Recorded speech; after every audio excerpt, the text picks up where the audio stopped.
Alright, hey, how you doing YouTube? Welcome back to the studio. Before we get started here, I just want to give a huge thanks to all the organizers of the Long Island Retro Gaming Expo, all the staff members, all the volunteers. It was a massive show, and it was a really long weekend. But I had such a blast, I had such an amazing time, so really, thank you so much for making it happen, and thank you so much for the opportunity. I also want to give a quick shout out to a couple homebrews here. The first is Sunset Land, which is a brand new NES game which should be ready for pre-order soon, so definitely check it out. And the next is Game Tank, a brand new 8-bit 6502 based console with a C SDK and a Rust SDK. So if you're a Rust developer and you want to get into retro games, you should definitely check it out. I did get a chance to try some of the games, and some of the sprite work was really impressive. They did explain to me how they were able to get so many colors onto sprites, but that was actually a little bit over my head. So, how did Studio Anchor do? Well, we had a very modest booth, which I threw together at the last minute, where we showcased basically 3 small tech demos, because we don't have any full games. Alright, so here's our little setup. Not bad for a last minute operation. We got the interceptors set up here. So let's dig into these games and see what people said. Let's start with the easy one here. So my dream game for the Game Boy is a top-down horror game inspired by Dead Space.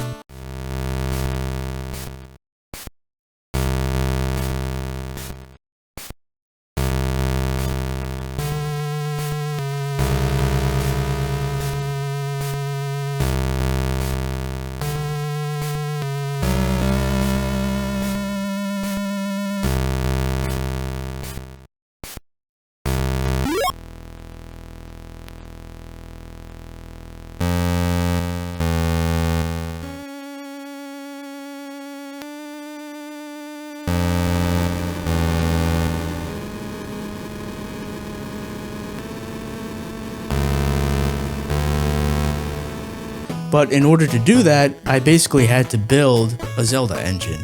So what I did was I temporarily borrowed the Zelda assets to build this engine. And honestly, that sort of just confused people. Some people thought that it was Oracle of Ages or Oracle of Seasons. Other people just thought that it was a ROM hack of some kind. So not everybody was really impressed by it or gave it too much attention. And honestly, I went way too far overboard with it. I built all these screen scrollings, I built these enemies and these triggers that opens up that door and things like that. There's a town over this way, and everybody's got text. There's different size areas and houses to go into. There's nothing at this shop yet. So yeah, people were confused. People were like, why isn't this working? Why is the background not in color? Why is there a bug here? So really not much to say here. Most people honestly just blew past it. I guess just because it's Zelda, you know, it's not particularly interesting or anything like that. But for the people that I gave that spiel about the horror game that I'm building, it did seem to gain some interest. So I'm glad I had it there at least. So people were lukewarm on the Zelda game, but this soccer game is where people start to have some opinions about things. One of the things I heard the most about this game is that it's way too hard. A lot of people tried it, and not a lot of people were able to get a goal. Although, I did get a lot of smaller kids in my booth, and some of them were able to score a goal, so I don't know.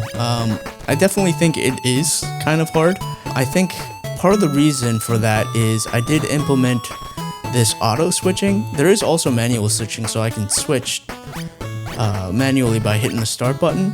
This is where I think one of my issues is I start to make sort of complicated controls, but it's not necessarily my fault. I mean, the Game Boy only has 4 face buttons, so you kind of have to get creative. But there were some developers and some technical people who stopped by who were pretty impressed with the fact that I was able to get 60 FPS on a Game Boy. And a soccer game is just, you know, there's nothing to explain.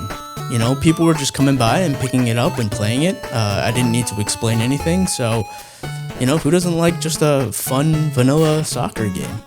So even though there were people who said that it was way too hard, that's potentially just a balancing issue. I'm pretty excited about this. I think, I did get some mixed reviews, but I think overall, it was positive. This game has a long way to go though. Some of the feedback that I got was like, oh, there's no slide tackles, there's no bicycle kicks and things like that. Those are all things I haven't added yet. And of course, the goalie doesn't move, which doesn't help either. So there's still a lot of work to be done in this game. But it is something that I spent maybe like 6 weeks or 8 weeks or something on of my free time. So not bad progress. Definitely something that I want to finish because I think it's fun. Alright, and finally this weird submarine thing, which was the most divisive out of all of them. Mostly because it's a tech demo of really weird controls. And for the most part, I had to explain to most people how the controls work. But the interesting thing is, some people were able to get it without me explaining. A lot of them were like little kids. I kept getting little kids at my booth. I think there's just something appealing about the Game Boy to little kids. It's so approachable and simple that if you show a Game Boy to a kid, they have to pick it up, basically. And some of them were able to just pick up the submarine game without me explaining anything, and were able to pick it up and were zooming around. Whereas some, adults and older gamers, I think maybe it might just be a muscle memory thing. Maybe the controls are a little bit too weird. They really struggled with it. So I guess I should explain how it works. So you have this little submarine guy with his target reticle, and if you hold up and down, it moves the target in a semicircle. And it's almost like a Mario Kart or like a driving game. If you hold A, you thrust in the direction of the target. So it's very slow, very meticulous, floaty, submarine kind of game. So this is it. It's just this one room. There's nothing to do. There's no shooting or anything like that. It was just a tech demo of the controls, and yet it sparked so much conversation. The general idea of this game is to do like a slow-paced, chill exploration kind of game. I think maybe I'll put like mushrooms and crystals and things that you gotta mine to upgrade your ship and shoot bigger monsters and things like that. But for the time being, it's just this tech demo of these really weird, floaty controls. And honestly, there were some people who were not afraid to come to my booth and just be like, I hate this, and just like bounce right off of it. Or some people who tried it for a little bit and still really didn't get it. I had one guy say to me straight up that it was like Diver Dave, except it sucks. And at the same time, there were people who sat down and tried it for a little bit and gave it a chance and really liked it. It really clicked for them. And there were a couple people too who I was explaining, a couple people are telling me that they really hate the controls and they were confused. They were like, why? I get it. It's super simple. So definitely an experimental game for sure. Definitely not everybody's cup of tea, but something about it, I just feel like there's something here. I feel like it could potentially be really chill and interesting, but also challenging too. It's never going to be like a fast-paced shmup or anything like that. It's definitely going to be more of a slow, meticulous, and chill game. So since people were kind of struggling with the normal controls as it is, and since I haven't built the HUD or anything, there's actually, if you hit the start button, you can actually go reverse. And if you hold the start button and push up, you're now in like vertical only mode, and you can do the same for down. So it does sort of open up the possibilities, like if you had a boss fight where like the underside of the boss is its weak spot, you could like swim under it and then aim up real quick to shoot its weak spot. So I think there's potential for a lot of interesting gameplay here.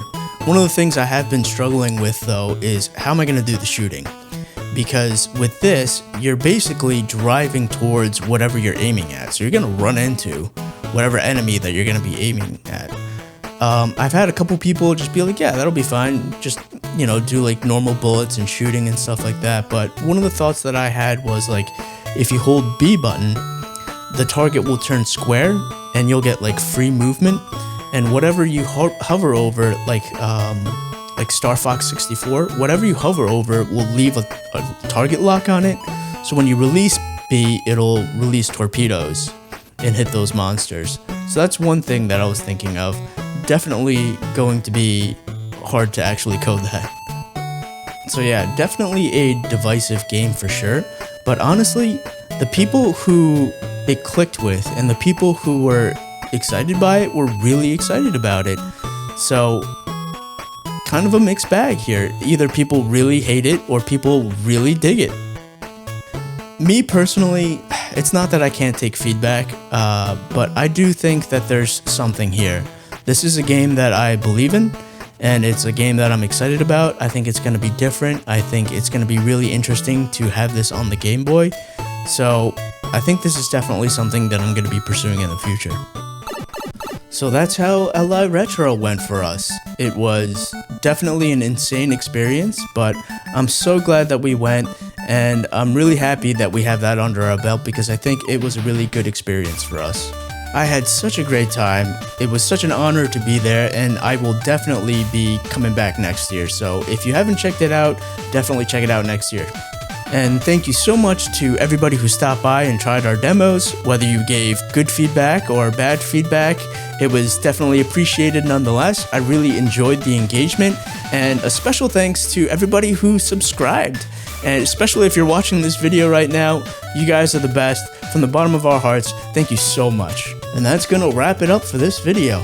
I'll see you guys in the next one. Take it easy.